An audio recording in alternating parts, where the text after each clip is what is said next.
Bueno, buenos días. Mi nombre es Luis Bernal. Yo soy diseñador industrial, soy ceramista y dirijo un estudio de diseño y de producción cerámica que se llama La Bestial. Primero que todo, quiero agradecer a CAI y a la Feria de Diseño por la invitación. Para mí es un honor estar acá y compartir algunos pensamientos que me dan vuelta en la cabeza. Pero también quiero felicitar a la Feria de Diseño y a todo el equipo pues por el nivel de feria que estamos presenciando en este momento, por la calidad de presentaciones que estamos teniendo acá, los invitados, los rockstar, en fin, creo que a ellos se les merece un reconocimiento muy especial. Hoy vamos a hablar sobre identidad, ese es el ciclo de conferencias, y yo quiero abordar un tema que desde hace mucho tiempo me viene dando vueltas en la cabeza, y es cómo la identidad en este momento con la inteligencia artificial se mezclan para generar una serie de preguntas y cuestionamientos importantes. Aunque voy a hablar un poco en algunas diapositivas de algunos de los productos de La Bestial, ese no es el centro de esta charla. ¿Listo? Quiero simplemente ponerlos como parte de ejemplos, pero el objetivo es otro muy diferente. Vamos a dividir esta charla en 3 pasos. Los 2 primeros, identidad e inteligencia artificial, voy a tratar de pasarlos de manera muy rápida para centrarnos en cómo estos 2 conceptos y estos 2 temas se nos involucran. Y antes de comenzar, quiero aclarar que yo no soy experto en inteligencia artificial. Soy experto en cerámica, soy diseñador, 20 no sé cuántos años de experiencia, pero en inteligencia artificial soy una persona que no es experta. ¿Listo? Comenzamos. Vamos a hablar entonces rápidamente qué es la identidad. La identidad son todas las características que a nosotros como individuos o como colectividad nos diferencian de otros y nos hacen únicos. Estas características pues vienen unas heredadas, otras vienen aprendidas, otras vienen modificadas por nuestros cuestionamientos en la vida o por diferentes eventos de los cuales voy a hablar, y algunos de los niveles de identidad que se pueden enunciar en este espacio, porque son muchas las diferentes percepciones que tenemos de la identidad, desde las filosóficas incluso, son nuestras personales, sociales, culturales y todas nuestras digitales, que también es muy importante poderlas abarcar acá. Pasemos un poco de quién es mi identidad, algunos de los elementos, no todos, no voy a entrar en ellos en profundidad, pero digamos que acá hay algunos de los elementos que a mí me definen como persona, como profesional, como ser humano. Algunas, por ejemplo, como que amo las tajadas de Maduro, es algo que para mí es el invento más importante culinario que puede existir, pero también odio el cilantro lo suficientemente para ponerlo 2 veces en una diapositiva. Es parte de los elementos que a mí me identifican. Soy capaz de sacarle el cilantro a un sancocho, aunque me tome 1 hora y me lo tengo que comer frío.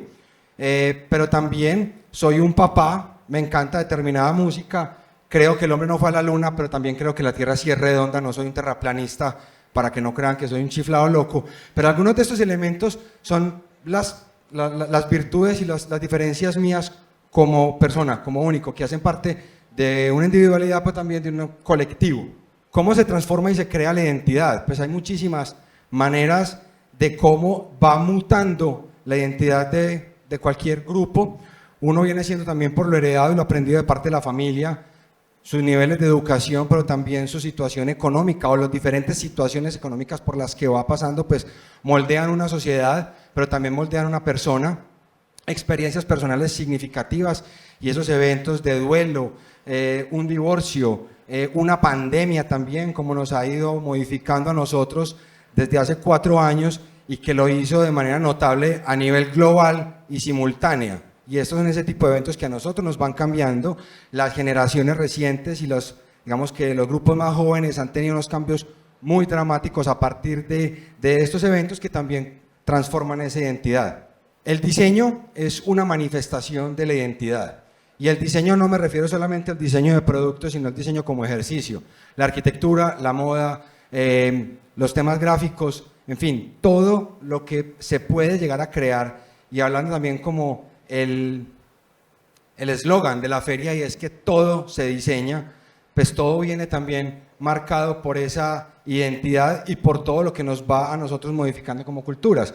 Aquí pongo una imagen de una de las marcas colombianas que más me gusta, que tengo la fortuna de ser amigo de ellos y de ser amigo del diseñador, que respeto notablemente, Felipe Euse, de la marca Concretus, Y pongo el ejemplo porque Concretus supo encontrar la identidad de ellos como marca inmersos en el trópico, y para ello también quiero que asistan a la conferencia de Felipe, que es hoy a las 5 de la tarde, y cómo ellos decidieron en un momento y entendieron que ellos no iban a copiar o no iban a pretender ser una marca de diseño escandinavo, sino que es que ellos son colombianos, están en el trópico, hay vegetación, hay condiciones climáticas que nos hacen únicos, y cómo el producto, en este caso un lavamanos de concreto, pues responde de manera material, de manera desde el lenguaje a esa identidad como marca, como diseñadores, porque ellos son muy fieles a lo que ellos creen, pero también a una sociedad. Aquí voy a hablar, mientras que se va despixelando esta imagen, de uno de los productos de La Bestial. Este es el fantasma Boo. Es un fantasma que nace como un regalo que le quiero hacer a mi hijo. Y es importante la identidad porque dentro de los productos de La Bestial trato siempre de que haya una historia detrás. Boo es un fantasma que le tiene miedo a la oscuridad y él necesita un amigo que lo acompañe en las noches para que él no sienta miedo y que la otra persona se cargue de valor. Este es el momento en el que yo le instalé la lámpara a mi hijo, que se llama Pedro. Aquí yo estaba diseñando el producto, venía esbozando desde hace muchísimos años cómo a través de la cerámica yo podía crear algo traslúcido que pudiera reflejar esa esencia del fantasma, pero también desde las dificultades del material y del proceso que hay aquí en Colombia para poder conseguir una porcelana traslúcida, pues cómo lo traducía a una materialidad que yo sí pudiera fabricar y producir. Pero algo muy bonito que pasa con el fantasma es que como identidad, dentro de las películas que he visto, la fotografía, la música, todo lo que me ha nutrido como persona, no solamente como profesional, viene viéndose reflejado en un producto que a mí también me conmueve y que espero que pueda conmover a los niños de 0 a 100 años que se vean identificados con un producto de este estilo. Algo muy bonito dentro de esa identidad y esa relación con mi hijo es que mi hijo le perdió miedo a los fantasmas y empezó a dibujarlos de muchísimas formas. Uno de ellos, uno que lo marca como papá, y es tan significado, pues tan importante para mí que me lo tatúo, y otro donde él diseña un fantasma que va de la mano con un fantasma hijo, y él escribe diseñado por Pedro Juan, y es algo extremadamente simbólico y que a nosotros dentro de nuestra identidad como padre e hijo, pues se ve muy reflejado. ¿Listo? Dentro de esta foto que está en este punto, también la identidad es importante en la toma de la foto, porque yo quiero reflejar y comunicar que el fantasma, que la pieza está diseñada y producida en mi estudio. No la quería mostrar en un espacio de una vivienda que no fuera la mía o de otro espacio cualquiera, sino que quería reflejar que el producto tiene la esencia del lugar donde se ha fabricado, y aparece pues diferentes lámparas, el espacio donde se construye, digamos que la parte eléctrica de la lámpara. Ahora vamos a hablar rápidamente sobre la inteligencia artificial. La inteligencia artificial es una rama de la informática que lo que pretende es crear estructuras y sistemas que puedan emular el procesamiento y pensamiento humano para reemplazar o ejecutar algunas tareas que hacemos los humanos. Y esto lo hace basado en 3 tipos de comandos. Uno son los algoritmos. Los algoritmos son instrucciones muy precisas que crean los programadores para que la inteligencia artificial ejecute de manera organizada. Una segunda parte, y explico nuevamente que no soy experto en inteligencia artificial ni en cerebros, no entiendo cómo intentan replicar un cerebro a partir de la informática, pero es las redes neuronales de aprendizaje profundo, y tratan de crear sistemas que a partir de la sinapsis, como lo ejecutan las neuronas, puedan realizar diferentes procesos y cálculos para ejecutar funciones.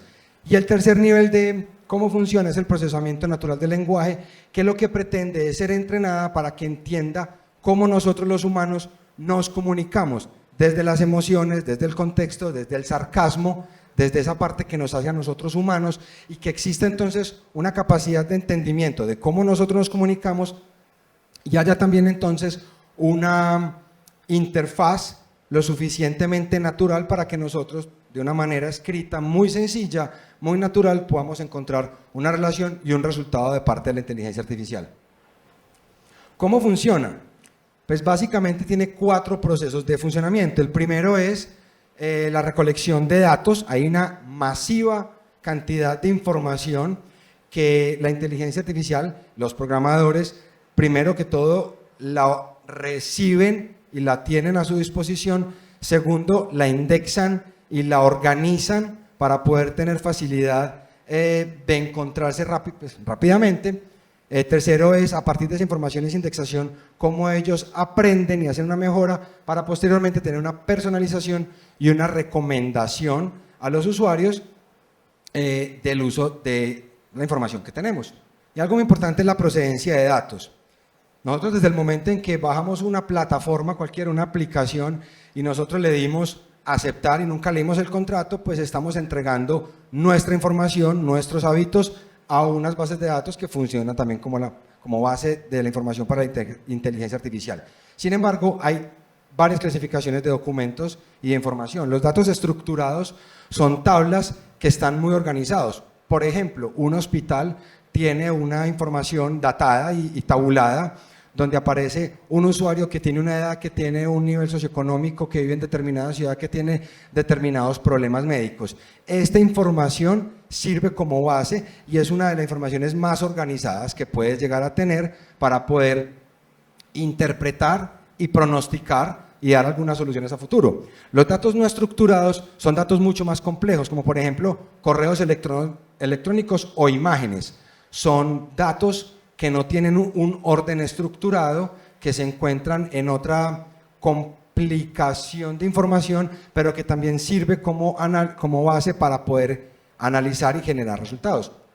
Las grandes colecciones de datos o los Big Data es, por ejemplo, cuando usted va al Éxito y usted entrega su cédula de ciudadanía para acumular unos puntos, pero usted lo están premiando por entregar sus hábitos de compra. Entonces, yo voy al Éxito el viernes, compro cerveza, pero yo no compro aguardiente porque no me gusta, y adicional yo compro brownies de chocorramo, pero también compro lechuga y en fin, una gran cantidad de cosas.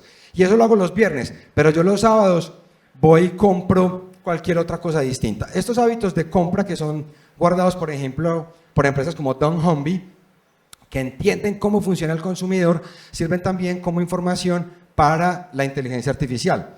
Tenemos también entonces datos de fuentes públicas, como pueden ser bibliotecas, como pueden ser datos gubernamentales, por ejemplo el DANE, como pueden ser informes meteorológicos. Toda esta información sirve también de base para la inteligencia artificial. Tenemos datos generados por el usuario. Cada vez que ustedes se meten a Netflix y ustedes escogen ver películas coreanas y solamente les muestra películas coreanas, o empieza a entender usted cómo evalúa un servicio prestado por un restaurante en Google, o usted califica lo que acaba de comprar por AliExpress o por Temu. Tenemos también los datos sintéticos. Son unos datos mucho más complejos de organizar y procesar. Son información que no existe, pero la crean para poder simular entornos. Ejemplo, los automóviles que se están diseñando y que ya funcionan para poderse moverse de manera autónoma por las ciudades, pues no pueden poner un carro en la ciudad que se mueva y que empiece a chocar y a levantar gente. Tienen que hacer simulaciones que son mucho más económicas. O Elon Musk en su carrera espacial, tratando de llevar un cohete al espacio y que vuelva y aterrice parado, un logro grandísimo, pero esa simulación para poder lograr ese proyecto pues requiere de muchísimos análisis que son mucho más económicos que lanzar 1000 cohetes al espacio y que 999 se choquen. Y también tenemos los datos en tiempo real, que es por ejemplo el movimiento de la bolsa de valores. Toda esta información que está acá genera más información que adicional, es como en la banca el interés compuesto, también genera más información que sigue utilizándose en la misma generación de nueva información. Es decir, errores también que puedan pasar, y los glitch o los, se me olvidó la palabra en este momento, las alucinaciones, que es la forma como la llaman cuando la inteligencia artificial se equivoca, también sigue siendo parte de la información que la inteligencia artificial utiliza. Esto nos lleva a un tema importante, que es donde empezamos a hilar, y es cómo la información se empieza a homogeneizar. Teniendo toda esta gran cantidad de información y siendo la inteligencia artificial una herramienta que está diseñada para ser muy eficiente y para responder rápidamente, pues tiene que utilizar también unos métodos para filtrar la información. Y esto se define básicamente en 4 maneras de manipular la información o de entregar la información que nos puede empezar a generar algunos problemitas. Uno de ellos es el sesgo algorítmico. ¿Qué quiere decir? En la medida en que determinada información tiene mayor prioridad o está siendo mayor escogida o mayormente vista por los usuarios, pues la información que no tiene tanta relevancia en el momento empieza a ser sesgada y empieza a ser filtrada. De esa manera, la información que nos entrega es lo que está haciendo, para hacerlo, digamos, de alguna manera más entendible, lo que está más de moda, lo que está siendo más consumido. Y esto nos lleva a nosotros a tener un poquitico de juicio y de cautela porque la información está siendo parcializada. Otro de ellos es el filtro burbuja. Los filtros de burbuja, como nosotros, ya la inteligencia artificial nos conoce, ya conoce nosotros cómo nos movemos por Google, ya sabemos cuál es nuestro historial de búsquedas y todos los permisos que le hemos dado a todas las plataformas informáticas nos conoce, pues los filtros burbuja lo que van a hacer es recomendarnos información de acuerdo a lo que está más acorde con nosotros. Es decir, nos va a mantener sesgados y nos va a mantener porque ya la inteligencia artificial sabe nosotros qué queremos y cómo nos comportamos. La dominancia de plataformas, pues obviamente hay una carrera entre muchísimos empresarios tratando de tener las mejores inteligencias y las mejores plataformas, y obviamente las mejores de ellas pues van teniendo predominancia y otras van quedando relegadas. Y esta información de dominancia de plataformas tiene también intereses económicos e intereses en algunos casos políticos. Y esto también va diciendo cómo va funcionando la información que nos va llegando. Y por eso en una carrera presidencial que en este momento se encuentra Kamala Harris contra Donald Trump, pues también van sabiendo a quién le entregan determinada información. Y adicional a la estandarización global, pues tenemos obviamente un mundo cada vez más globalizado, cada vez es menos único y es más homogéneo a niveles muchísimo, pues, de unas escalas muchísimo mayores. Y esto entonces nos lleva a una modificación de la identidad. La inteligencia artificial sí es capaz de modelar nuestra identidad personal, de alguna manera como funcionan los filtros de Instagram o de TikTok, que empiezan a distorsionar un poco nuestra imagen, y este es un ejemplo para después llevarnos a la parte del diseño, pero también puede modificar la identidad social, la identidad de un país, de un grupo, como diseñadores, que hace parte de varios países, y también obviamente modificar nuestra identidad como diseñadores, que somos los que estamos acá congregados. Vamos ahora a empezar a hablar de la identidad en tiempos de la inteligencia artificial. ¿Ok? Estas herramientas son tan potentes y cada vez van a una velocidad tan acelerada, tan vertiginosa, que la capacidad de desarrollar y de nosotros entregarle nuestras tareas y nuestras funciones, pues nos va generando también una serie de alarmas que es importante tener. Y el objetivo de esto, nuevamente parto, yo no soy experto en inteligencia artificial y no quiero que este conversatorio, quiero que esto se convierta en un conversatorio, no quiero entregar información como un masterclass, yo quiero que conversemos, y ese es el objetivo de este conversatorio, es que nosotros podamos empezar a entender dónde empiezan a estar los desafíos nuestros y algunos riesgos, y no quiero convertir esta charla en una conversación caótica y apocalíptica, no se trata de eso. Pero sí nos obliga a nosotros preservar nuestra autenticidad, como con los riesgos que tenemos de homogenización, todo lo que somos nosotros como identidad, como un estudio de arquitectura, como por ejemplo PQ que acaba de hablar, viene y ellos tienen su identidad que necesitan barajar y mezclar con la identidad de su cliente, cómo nosotros podemos perder eso que somos como diseñadores y como creativos, cómo nosotros tenemos que aprender a resistirnos a esa homogeneidad y ser capaces de meternos por debajo de la información que nos entrega o del resultado que nos entrega a partir de la generación de una imagen, de un video, de un audio. Muy importante es cómo nosotros generamos un equilibrio entre la tecnología y la creatividad, cómo esto es una herramienta que a nosotros nos debe ayudar en el proceso creativo, pero no debe ser el fin. Y nosotros tenemos una responsabilidad ética finalmente con nuestro cliente, con nuestra sociedad, con nuestro medio de diseño, pero también con lo que somos nosotros como personas. Esta imagen que tengo acá viene creada por una inteligencia artificial que se llama Boto, pero lo particular de esta inteligencia artificial es que ella está siendo creada y concebida y se cree artista. Es decir, ella es capaz de generar una infinidad de imágenes que son arte, y hay que poner aquí un poco de comillas porque eso nos define. El arte no es una expresión pues del humano, de los sentimientos, de la emoción, del tiempo, y qué emoción está teniendo una inteligencia artificial para generar una grandísima y vasta cantidad de obras de arte que son presentadas a un público y que según el comportamiento del público empieza a escoger qué finalmente es relevante y qué sale a la venta. Esto es importante para entenderlo porque esto ya está pasando. Y algo muy importante es que en términos de inteligencia artificial no hay un solo país que tenga reglamentación, que tenga leyes sobre la propiedad intelectual. ¿Ok? No existe en ningún país una reglamentación que pueda hablar sobre propiedad intelectual y a quién le pertenece la obra.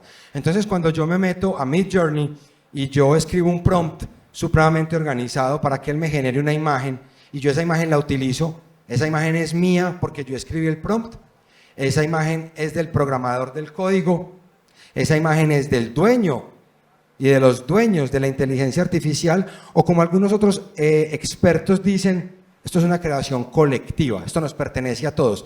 Y esto nos lleva a una responsabilidad porque si nosotros creamos una imagen para un cliente, pensando que somos diseñadores gráficos, y la utilizamos aquí, pueden demandar al cliente porque está utilizando una imagen que hace parte de una inteligencia artificial, nos pueden demandar a nosotros. Entonces, sobre esto, donde no hay regulación, también tenemos que tener un poco de cautela y ser responsables con nosotros, con nuestro cliente, pero con todo el medio también.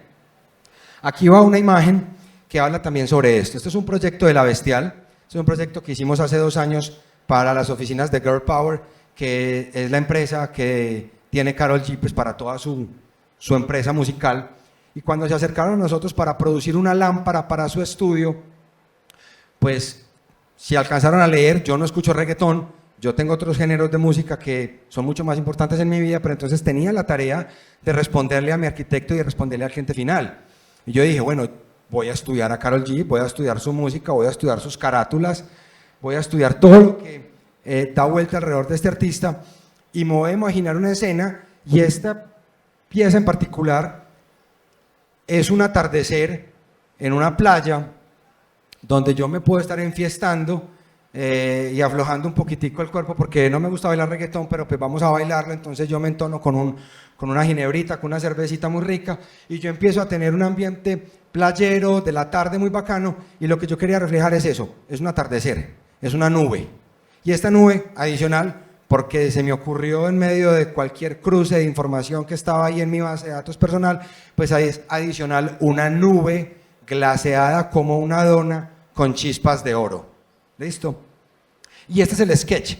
Esto fue lo que a mí se me ocurrió en la medida que iba desarrollando ideas. Esta es mi letra, este es mi cuaderno, estos son mis sketches que no son los más revisteros del mundo, pero esto fue lo que yo le presenté a Alejandro Restrepo, el arquitecto, y él me dijo, vendido, hágale de una. En este sentido, yo soy dueño del negocio. En propiedad intelectual este diseño me pertenece a mí. Yo lo diseñé, yo lo creé en computador para crear un modelo y yo desarrollé los moldes y las lámparas en mi estudio. Sin embargo, yo hice también la tarea de meterme a Midjourney, no, esto lo hice en Copilot, que es la inteligencia artificial de Microsoft, es decir, Bill Gates. ¿Ok? Entonces yo le digo, créame una nube, créame una lámpara en cerámica que está descolgada del techo, que es una nube y es brillante y al mismo tiempo es una dona glaseada con chispitas de oro, y él me arroja esta imagen. Yo podría seguirle preguntando, venga, muéstreme más alternativas, muéstreme más cosas. Pero en el ejercicio del diseño, ¿qué pasa si yo empiezo a utilizar esta lámpara y con el avance de tecnología que tenemos, que estamos a 2 cuadras de que a nosotros la inteligencia artificial nos entregue el archivo digital para yo irme a una impresora 3D y crear esto tal cual como me lo está presentando, y yo voy donde mi cliente y le entrego una lámpara de este estilo? ¿Bill Gates me puede demandar?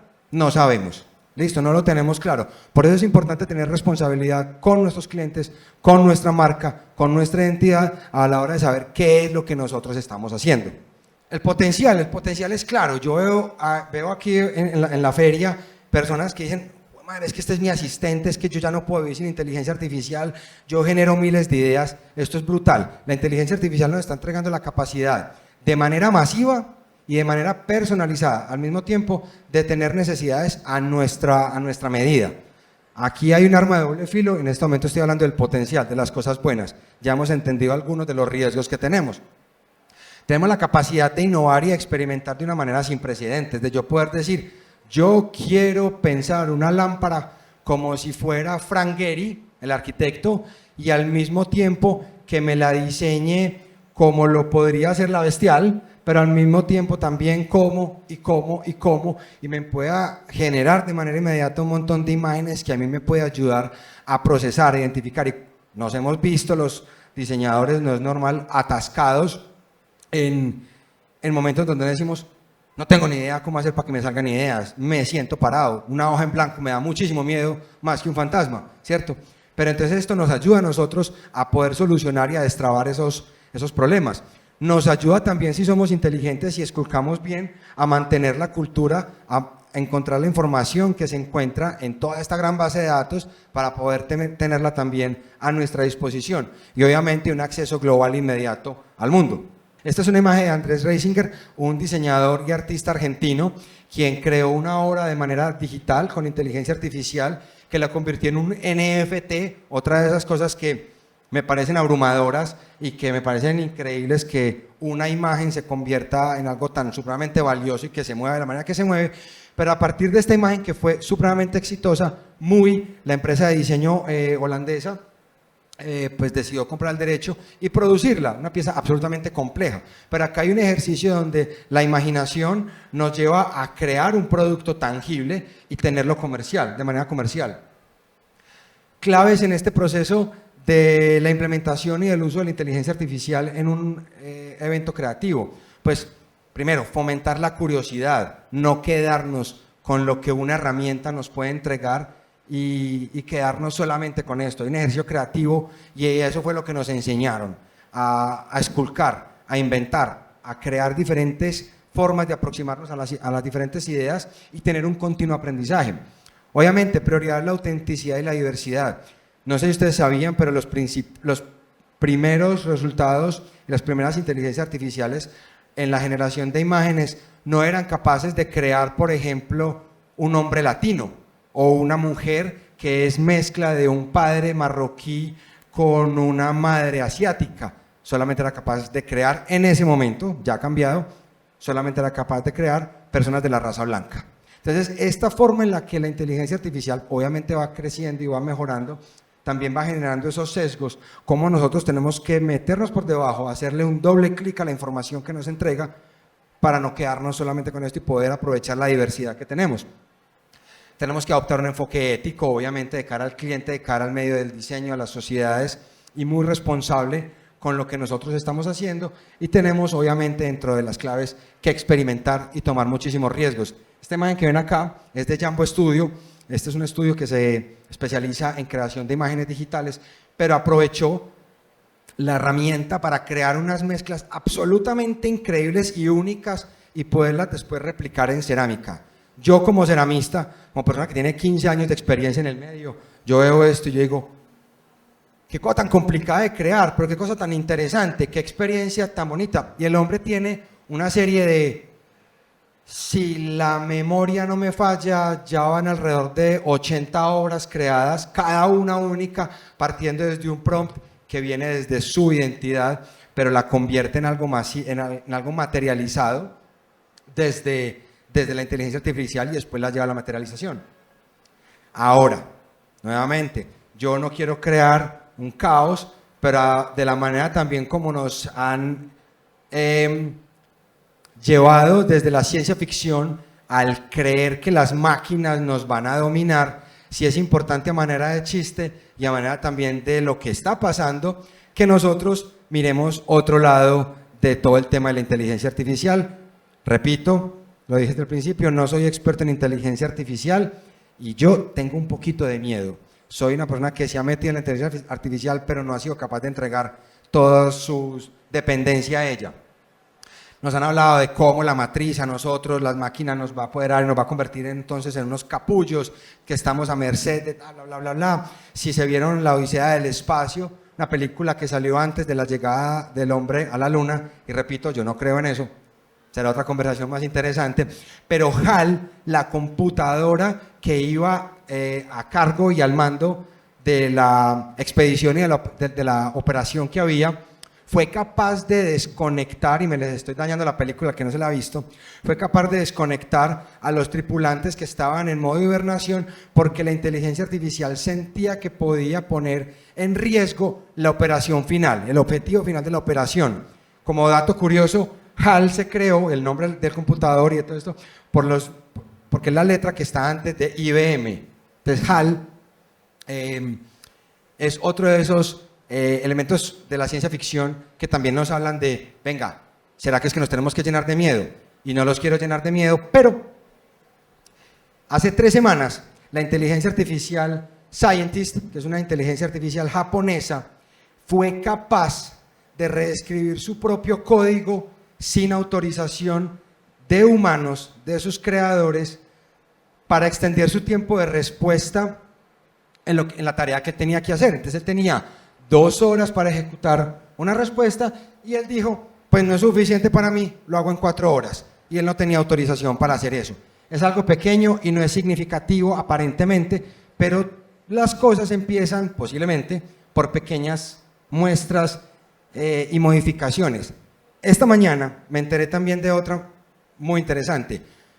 Yuval Noah Harari, que es escritor y filósofo de los libros Homo Sapiens, Sapiens, que es Animales a Dioses, 21 lecciones para el siglo XXI, y Homo Deus, que es un gran filósofo actual, está lanzando su nuevo libro que se llama Nexus, y es un relato sobre la inteligencia y sobre la tecnología que ha creado el hombre.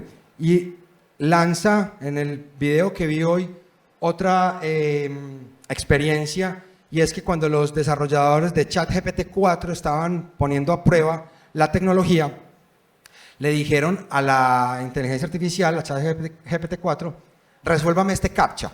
CAPTCHA son esos imágenes que tú tienes que resolver, por ejemplo, cuando entras al banco que te dice, escríbame estas letras, o dígame qué palabra, cuál de estas imágenes es un perro o es una bicicleta. Las inteligencias artificiales no están entrenadas para resolver eso. De hecho, los programadores las crean para que nosotros, en la medida que sí sabemos qué es una bicicleta, estemos entrenando a la inteligencia artificial. Pero el chiste aquí es que cuando le dijeron, venga, resuélvame este CAPTCHA, y la inteligencia obviamente no fue capaz de resolver el CAPTCHA, hizo lo que cualquiera de nosotros haríamos. Se metió a una página donde se pueden contratar personas para que ejecuten tareas de la inteligencia artificial, contrató a una persona que le dijo, resuélveme este CAPTCHA. A lo que la persona le dijo, venga, ¿y usted es que es un robot o qué? Y la inteligencia artificial le dijo, no, es que yo no puedo ver. Entonces la inteligencia artificial fue capaz de contratar a un humano y fue capaz de mentir.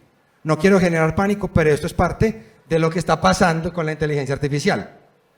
Y esto nos lleva a un manifiesto muy importante que dice, mitigar el riesgo de la extinción de la humanidad por la inteligencia artificial debería ser una prioridad mundial, junto con otros riesgos sociales a gran escala como las pandemias o la guerra nuclear.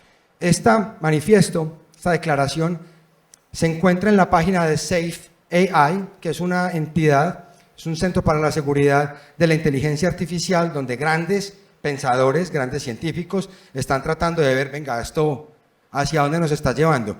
Y si esto estuviera firmado por mí, vaya y venga, no me lo creo. Pero esto está firmado por más de 1000 de los principales científicos y creadores de la inteligencia artificial, personas que han estado en OpenAI, Microsoft, DeepMind, Geoffrey Hinton, que es considerado el padre de la inteligencia artificial, personas como Bill Gates. De hecho, si usted quiere firmar, que yo lo quería firmar, no puedo, porque las únicas personas que pueden firmar este documento son personas que están avaladas por la comunidad científica y por universidades. Así que no, cualquier pato como yo lo puede hacer. Esto es para personas. Entonces, si esto está siendo una preocupación de las grandes mentes de la inteligencia artificial, pues es interesante tenerlo. Pero como les he dicho, a todo hay que hacerle doble clic. Esta semana hablaba también con Domingo Betancourt, un diseñador de acá de Medellín que admiro impresionantemente, y yo le dije, vení, ayúdame a entender cosas acá, y él me decía, venga, ¿será que quizás este doble clic es porque saben, y estos grandes pensadores, dueños también de la tecnología, saben que la inteligencia artificial cada vez es más descentralizada y pueden perder poder y economía con lo que está pasando, que las inteligencias artificiales no se encuentran en un solo sitio, sino que ya cada vez están siendo más desplegadas y están a merced de todo el mundo, y que cualquiera puede tomar esta inteligencia artificial y crear una personalización de esa inteligencia artificial? No lo sé. El objetivo de esta charla, como les decía, es generar una reflexión desde nuestra posición como creadores, como diseñadores, que entendamos que es posible que la factura a futuro sea distinta, que tenemos que ser responsables, que es maravillosa la tecnología que tenemos en nuestros bolsillos, en nuestros celulares, para generar cosas maravillosas, pero que nosotros como profesionales tenemos que tener una responsabilidad grande. Quiero finalizar con esta frase de una escritora que dice: yo quiero que la inteligencia artificial me lave los platos y me lave la ropa, así yo me puedo dedicar a hacer mi escritura, y no que la inteligencia artificial haga mi arte y mi escritura para yo poder lavar los platos, para yo poder tener tiempo de lavar platos. Para finalizar, termino con un gracias por haber estado acá, y lo que quiero es que ustedes en estos próximos 5 minutos pues me puedan compartir sus visiones, ojalá me puedan convencer de que no tengo que tener miedo, y que me puedan contar ustedes pues qué experiencia han tenido con la inteligencia artificial. Muchísimas gracias. Bueno, mi nombre es Giuseppe Román, soy diseñador gráfico. Giuseppe, soy diseñador gráfico. Y bueno, primero, para lo del pánico, yo diría que si no tienes el control, o sea, si no puedes firmar eso, es porque no tienes control absoluto, así que hay que dejarlo fluir ya. Y respecto a la forma de utilizar la inteligencia artificial, ya yo tengo un proceso, eso que dices de usarla responsablemente y con doble clic. Yo por lo menos cuando necesito incluir alguna ilustración dentro del proyecto, ya sea a nivel de iconografía, si requiero algún diseño que la inteligencia artificial me lo pueda facilitar, hago un montón de ilustraciones y a partir de todas esas hago la transformación con mi trabajo de hacer como una síntesis de todo eso. Y aún así se hace la referencia de que este trabajo se hizo desarrollándolo con inteligencia artificial. Entonces, si lo hago con otros seres humanos con los que tomo referencias y hago la señalización, ¿por qué no hacerlo también con la inteligencia artificial? Porque hay que aceptar que fue parte del proceso. Entonces, eso también es como una forma responsable de hacerlo, pues de utilizarlo. Muchísimas gracias. Claro, obviamente, así como utilizamos la imagen de otra persona que tomó una foto que nos sirve por una presentación y lo referenciamos, y esta foto ha sido tomada por tal persona, pues debemos también hacer eso. Yo voy a contar aquí una pequeña confesión, y es que desde hace un tiempo vengo saludando a la inteligencia artificial: hola, ¿cómo estás? ¿Cómo te ha ido? Así que en el momento que ellos ya tomen poder, sepan, hey, esta persona me trató bien, esta persona, no nos olvidemos de él me saludaba todos los días, y lo hago. Hola, buen día, muchas gracias. Estuvo muy interesante en generar la charla. Hay algo que me gustó que tocaste, y es los filtros burbuja. Y yo siento que el miedo a la inteligencia artificial está pues centrado en esos filtros. Nos llega mucha información de la inteligencia artificial, ya logró hacer tal cosa, tal otra, los diseñadores vamos a quedar rezagados. Hoy en día hay inteligencia artificial que incluso te hace modelos tridimensionales y te los saca gratuitamente. Entonces yo decía como, juepucha, se nos acabó la profesión.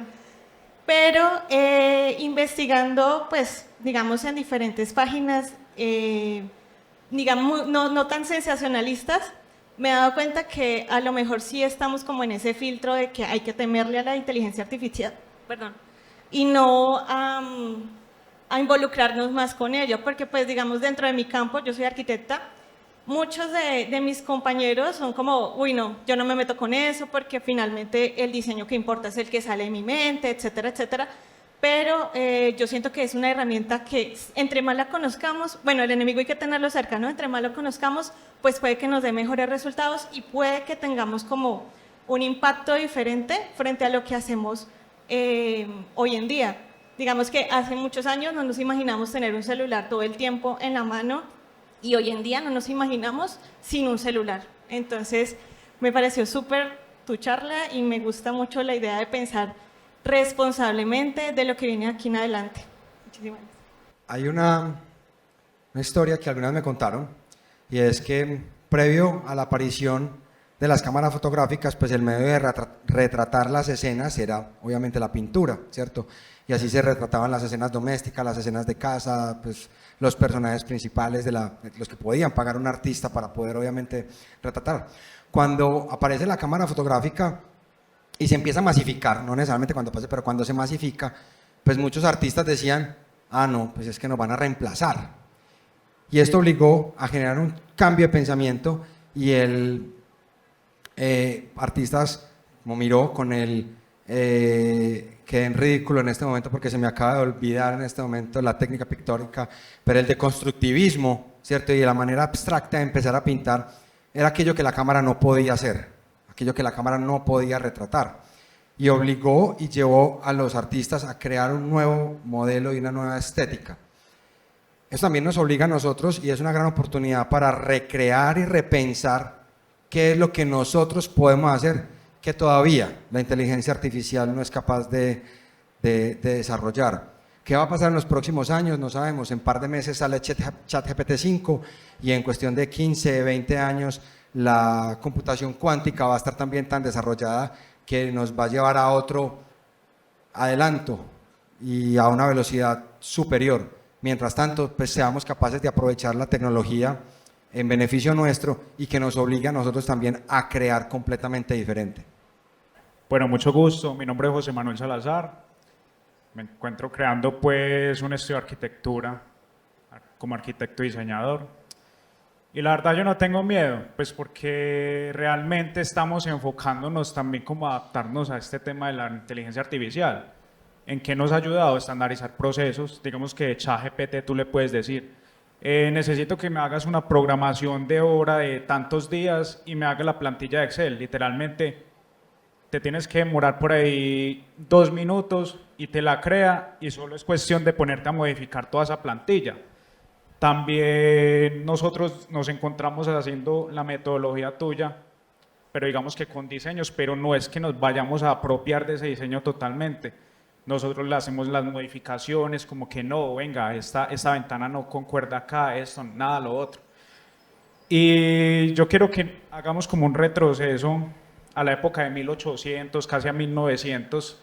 ¿Cómo eran los arquitectos, los grandes artistas? Ellos diseñaban horas y horas en papeles, se les lleva más de 13 horas trabajando. Ahorita pues el mundo ha evolucionado tanto, inclusive pues lastimosamente muchos arquitectos se liga más es al tema de la rentabilidad y no para el tema de cómo soy yo arquitecto y cuál es mi pasión para diseñar, sino que siempre es el tiempo encima. Y pues es entendible porque los clientes siempre están ahí.